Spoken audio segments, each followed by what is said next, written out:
Pertama, terima kasih atas semua yang telah disampaikan oleh pimpinan dan anggota. Mengenai undang-undang, RUU dan sebagainya tadi yang telah disampaikan oleh Pak Dolfi, itu adalah tugas pemerintahan sekarang, Bapak. Tugas pemerintahan sekarang untuk menyelesaikan Undang-Undang 2000 RPJPN 2025-2045. Justru kita harus menghasilkan itu, dan saya kira itu menjadi domainnya Komisi 11 pembahasan itu nanti. Kemudian kenapa kami juga mengusulkan rencana revisi Undang-Undang Sistem Perencanaan Pembangunan Nasional. Sebenarnya itu juga mengakomodasi hal-hal tadi yang disampaikan oleh seluruh anggota yang terhormat terkait dengan positioning dari Bappenas. Jadi ini untuk ini. Nah, demikian juga penugasan kepada pemerintahan sekarang untuk menyiapkan rencana awal RPJMN 2025-2029. Sebagaimana juga dilakukan oleh pemerintahan sebelumnya. Jadi ini bukan berarti bukan tugas pemerintahan sekarang. Peta jalan transformasi ekonomi Indonesia adalah yang diminta oleh Presiden untuk dikerjakan oleh Bappenas. Demikian juga ekonomi hijau dengan pembangunan rendah karbon. Itu adalah tugas dari Presiden kepada kami. Jadi kami mesti melakukan itu. Sementara yang sifatnya penguatan, sistem evaluasi dan pengendalian sudah ada, Bapak. Kami melakukan penguatan. Tapi memang pengendalian itu tidak pada kami. Kami melakukan pengendalian perencanaan. Dan pengendalian perencanaan itu sebenarnya kita lakukan mulai dari rapat trilateral. Dan harusnya juga interfacing antara sistem Sakti dan Krishna. Dan mudah-mudahan baru kita bisa lakukan 2023. Di ruangan ini saya juga pernah menjelaskan sebagaimana yang disampaikan oleh Pak Dolfi. Bagaimana saya mengejar satu program yang katanya untuk stunting, tapi ujungnya adalah membangun pagar puskesmas. Jadi kemudian untuk mental, reformasi mental, isinya adalah membeli motor. Jadi itu pernah kami lakukan, Bapak. Jadi kami lakukan sampai di tingkat itu. Nah, yang kami ingin laporkan adalah seringkali di dalam rapat trilateral itu, kementerian-kementerian itu hanya mengirimkan orang-orang yang tidak bisa mengambil keputusan. Sehingga tahun lalu untuk tahun 2022 itu saya langsung yang memimpin. Dan kami minta juga dari Kementerian Keuangan yang datang adalah dirjen anggarannya langsung.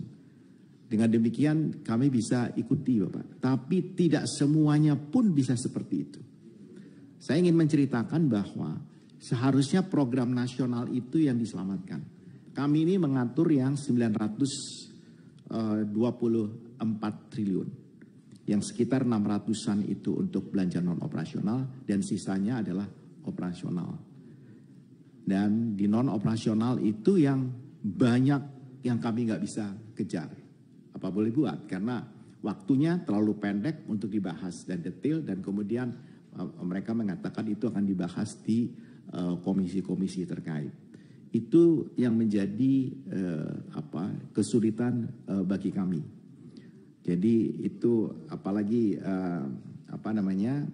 mudah-mudahan dengan adanya Krishna dan Sakti, dan sehingga inputnya cukup sekali, kita bisa tahu. Kalau yang lalu itu inputnya harus 2 kali. Sekarang dengan input sekali mudah-mudahan bisa dilakukan. Saya kira itu aja tambahan dari kami. Tapi kami mengucapkan terima kasih atas semua yang telah disampaikan. Dan untuk mengembangkan positioning dari Bappenas ke depan, dan juga tadi mengenai jalan ini mungkin ada perhatian yang lumayan cukup. Ini jalan ini karena kami yang menyajikan di dalam sidang kabinet paripurna. Kami sampaikan di sidang kabinet paripurna bagaimana kondisi jalan secara nasional. Dan kemudian kami mengusulkan di dalam sidang kabinet paripurna itu apa yang harus diambil. Dan kemudian Presiden setuju untuk dilakukan Inpres. Ini kami menanggapi dari perubahan undang-undang jalan di Komisi 5. Dan kebetulan di evaluasi kami mengenai pemantapan kualitas kemantapan jalan di daerah itu memang sangat tidak berbanding lurus dengan keadaan jalan-jalan nasional. Tetapi memang apa boleh buat, kami pun hanya dikasih alokasi 25 triliun, itu pun kalau jadi. Sehingga kalau kita bagi habis seperti ini. Tapi kalau kita mau, sebenarnya yang kita usulkan sekitar 70-an triliun. 72 ya? 50. Nah itu tapi kita dikasih hanya 25 triliun. Jadi idealnya memang 76 atau 72 triliun ya, idealnya. Tetapi kita hanya dikasih 25 triliun, dan 25 triliun memang bukan alokasinya Bappenas, tetapi yang kita mintakan di Inpresnya. Nah, itu nanti dilaksanakan oleh menteri terkait dan tentu daerah-daerah yang eligible untuk mendapatkan itu. Nah, itu saja yang bisa kami laporkan terkait dengan ini. Kemudian mengenai sinkronisasi pembangunan dengan daerah itu dan juga fungsi dari Musrenbang, kami juga merasakan itu. Karena itu kami ada pertemuan dengan gubernur-gubernur dan kemudian ada Bappenas yang hadir di provinsi selama 1 minggu dan kemudian kami melakukan diskusi apa yang harus kita bantu.